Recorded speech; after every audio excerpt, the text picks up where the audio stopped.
भगवत गीता यथारूप अध्याय 7 भगवत ज्ञान श्लोका 7.25 न अहम प्रकाशा सर्वस्य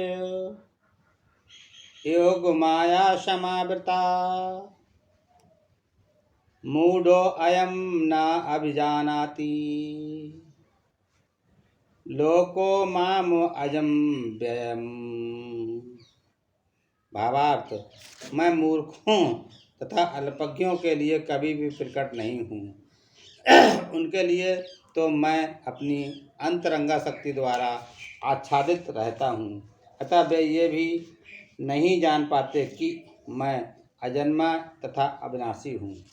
तात्पर्य, यह तर्क दिया जा सकता है कि जब कृष्ण इस पृथ्वी पर विद्यमान थे और सबों के लिए दृष्ट थे तो अब वे सबों के समक्ष क्यों नहीं प्रकट होते, किंतु वास्तव में वे हर एक के समक्ष प्रकट नहीं थे।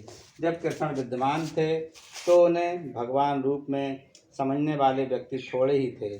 जब कुरु सभा में शिशुपाल ने कृष्ण के सभाध्यक्ष चुने जाने का विरोध किया तो भीष्म ने कृष्ण के नाम का समर्थन किया और उन्हें परमेश्वर घोषित किया। इसी प्रकार पांडव तथा कुछ अन्य लोग उन्हें परमेश्वर के रूप में जानते थे, किंतु सभी ऐसे नहीं थे। अभक्तों तथा सामान्य व्यक्ति के लिए वे प्रकट नहीं थे। इसीलिए भगवत गीता में कृष्ण कहते हैं कि उनके विशुद्ध भक्तों के अतिरिक्त अन्य सारे लोग उन्हें अपनी तरह समझते हैं। वे अपने भक्तों के समक्ष ही आनंद के आगार के रूप में प्रकट होते हैं, किंतु अन्यों के लिए, अल्पज्ञ अभक्तों के लिए वे अपनी अंतरंगा शक्ति से आच्छादित रहते हैं।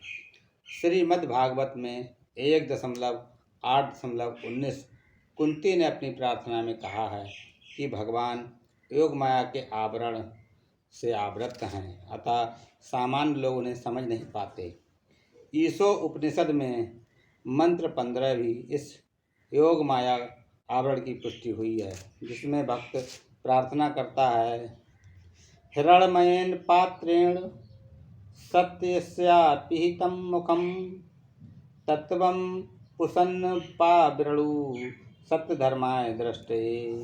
हे भगवान, आप समग्र ब्रह्मांड के पालक हैं और आपकी भक्ति सर्वोच्च धर्म है, अतः मेरी प्रार्थना है कि आप मेरा भी पालन करें। आपका दिव्य रूप योग माया से आवृत है। ब्रह्मा ज्योति आपकी अंतरंगा शक्ति का आवरण है। कृपया इस तेज को हटा लें, क्योंकि यह आपके सच्चिदानंद विग्रह के दर्शन में बाधक है। भगवान अपने दिव्य सच्चिदानंद रूप में ब्रह्मा ज्योति की अंतरंगा शक्ति से आवृत हैं, जिसके फलस्वरूप अल्पज्ञानी निर्विशेषवादी परमेश्वर को नहीं देख पाते। श्रीमद्भागवत में भी 10.14.7 ब्रह्मा द्वारा की गई ये स्तुति है, हे भगवान, हे परमात्मा, हे समस्त रहस्यों के स्वामी, संसार में ऐसा कौन है जो आपकी शक्ति तथा लीलाओं का अनुमान लगा सके। आप सदैव अपनी अंतरंगा शक्ति का विस्तार करते रहते हैं, अतः कोई भी आपको नहीं समझ सकता।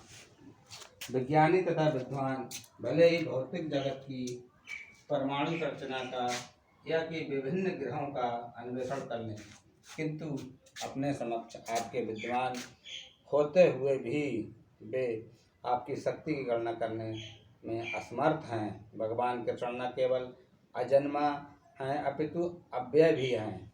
वे सच्चिदानंद रूप हैं और उनकी शक्तियाँ अव्यय हैं। हरे कृष्णा।